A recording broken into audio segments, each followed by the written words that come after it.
اور حکومت کا جانا عمران کے لیے نیک شگون ثابت ہوا۔ فارن پالیسی میگزین نے عمران خان کی تحریک کو ایک انقلاب کا نام دے دیا۔ آرٹیکل میں لکھا گیا ہے کہ اپنی حکومت کے خاتمے کے بعد عمران خان نے پاکستان کے سیاسی ناخداؤں کو ناکو چنے چبوا دیے۔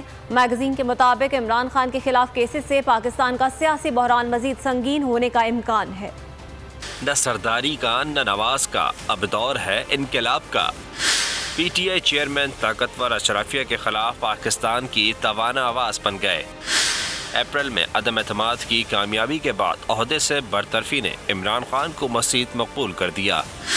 بین الاقوامی جریدے فارن پالیسی کے مطابق تب سے اب تک عمران خان پاکستان میں ان موضوعات پر کھل کر بولنے لگے ہیں جنہیں کبھی شجر ممنوعہ سمجھا جاتا تھا۔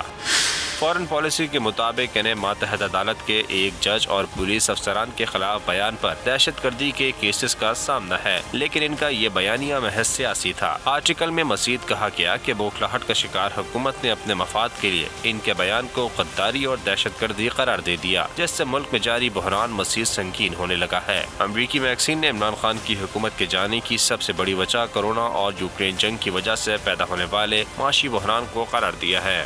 میں ہوں جاسمین منظور اور آپ مجھے دیکھیں گے صرف بول پر۔